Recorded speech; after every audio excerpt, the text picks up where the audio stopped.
L'activité que vous évitez le plus contient souvent votre plus grande opportunité. Est-ce que ça t'est déjà arrivé de remettre quelque chose au lendemain parce que c'était difficile? Est-ce que tu as déjà retardé l'exécution d'une tâche parce que tu avais peur de la faire, parce qu'elle était compliquée ou parce qu'elle te demandait un grand effort? Notre cerveau cherche toujours le chemin de la facilité. Il n'est pas là pour nous aider à réussir, il est là pour nous économiser de l'énergie pour survivre. Et si on se fie à notre instinct, on restera à la maison tant qu'il y a à boire et à manger parce qu'on est en sécurité. Mais tu n'es pas venu sur Terre pour chercher la sécurité.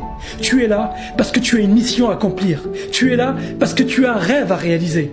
Et à chaque fois que tu décides de faire un projet, liste toutes les activités que tu dois faire et commence par celles qui te font le plus peur.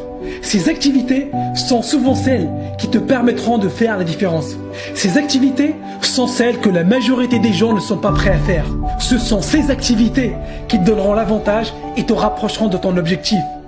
Sauf que la plupart des gens se cachent derrière des excuses pour ne pas faire les activités qui leur font peur. Les activités où il faut réfléchir. Les activités qui te demandent du temps et de l'énergie. Et tu sais ce qui est difficile? C'est se concentrer pendant des heures pour rendre un devoir.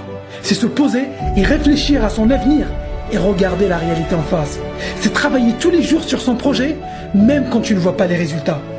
Et tu sais ce qui est intéressant?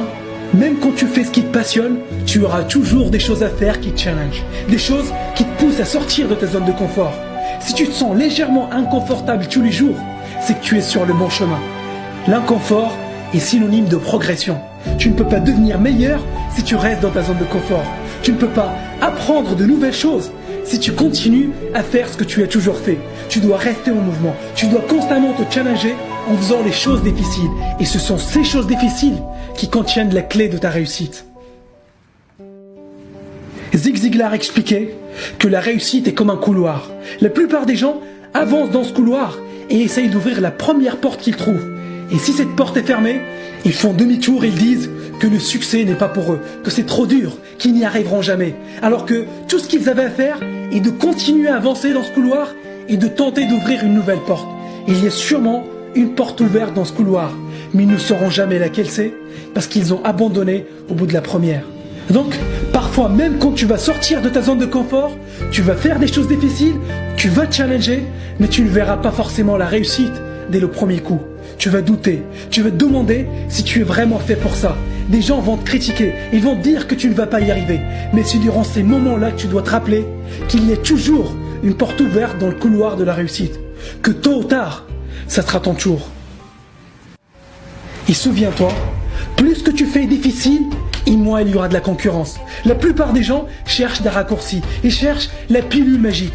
Peu de gens sont prêts à faire des efforts, sont prêts à y mettre les heures. LeBron James commençait les entraînements avant les autres et finissait après tout le monde.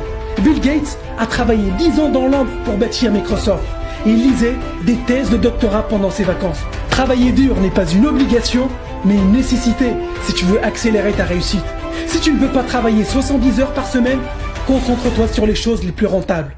Concentre-toi sur les activités qui te rapprocheront directement de ton objectif et ces activités sont souvent celles que la plupart des gens évitent. Comme disait Sénèque, ce n'est pas parce que les choses sont difficiles que nous n'osons pas les faire, mais c'est parce que nous n'osons pas les faire qu'elles sont difficiles. Maintenant tu le sais, à toi de passer